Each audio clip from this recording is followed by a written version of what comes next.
Pakistan is exploring a new effort to revive stalled talks between the United States and Iran, following a diplomatic push by China to end the nearly 5-month war, Reuters reported.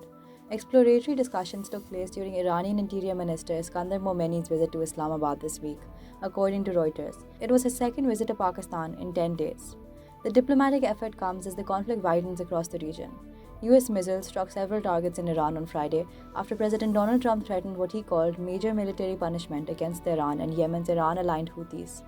The Houthis recently declared a naval blockade against Saudi Arabia and attacked vessels in the Red Sea, extending the conflict to a second major shipping choke point. The Strait of Hormuz is already heavily restricted because of the US-Iran war. Any prolonged disruption around the Bab el-Mandab Strait could also threaten shipping between Asia and Europe through the Red Sea and Suez Canal. Saudi Arabia signed a mutual defense agreement with Pakistan in 2025, adding another layer of urgency to Islamabad's diplomatic efforts.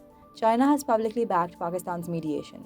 Beijing's foreign ministry said it supported the efforts by Pakistan and other parties and would continue to play an active role in restoring peace in the Gulf. China has significant economic interests at stake. The closure of the Strait of Hormuz has disrupted a major route for its energy imports, while instability in the Red Sea threatens another important trade corridor. Beijing had already sent a special envoy on a regional shuttle diplomacy mission in March. Qatar is also calling for renewed negotiations. Qatari Prime Minister Sheikh Mohammed bin Abdul Rahman Al Thani urged all sides to return to dialogue and implement the Memorandum of Understanding previously reached between Washington and Tehran. The agreement includes commitments concerning freedom of navigation through the Strait of Hormuz and was intended to create a path towards wider de-escalation. The Qatari Prime Minister said implementing it was necessary to protect regional security and preserve earlier diplomatic gains. Trump, meanwhile, said on Friday that he had not yet decided whether to order major new strikes against Iran. He claimed that Iran was becoming increasingly serious about talks and said the two sides were currently in contact. Look, we're talking to them right now. I think they're getting more and more serious as the days go by, for maybe the obvious reason. But we are talking to them right now. Look, there are two ways. I consider that the smarter way, but the other is probably the easier way, doing what we're doing. And we can take that to a much higher level if we want to. You know, we're prepared to do that, as you know. We're locked and loaded. We're locked and loaded and ready to go, but we're talking to them, so I think while we're talking, we'll see what comes of it.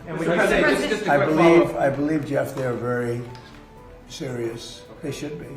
But Trump also warned that Iran would be held responsible for further Houthi attacks and threatened both Iran and the Yemeni group with major military action. He separately cautioned China and Russia against entering the conflict. Iran has responded with threats of further retaliation. The head of its Joint Military Command was quoted by Iranian media as saying Iran would kill one US service member for every Iranian killed. The military escalation continued on Friday. Iranian officials said US missiles struck a Revolutionary Guards naval headquarters in Gilan province and targets in the port city of Bandar Anzali. Iranian state media also reported that 4 people were killed and 5 injured in a US attack on Awaz. Alongside the exploratory contacts in Islamabad, Pakistan's foreign minister Ishaq met his Iranian counterpart, Abbas Araghchi, during a Shanghai Cooperation Organization meeting in Kyrgyzstan.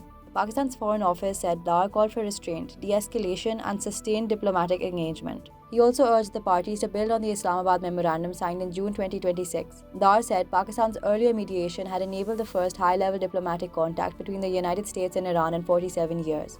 The latest push does not mean formal negotiations have resumed. But with China and Qatar supporting mediation and Trump claiming Iran is taking talks more seriously, Pakistan is seeking to reopen a diplomatic channel before attacks on Iran and regional shipping trigger a still wider war. For more on this, read the Dawn story linked in description.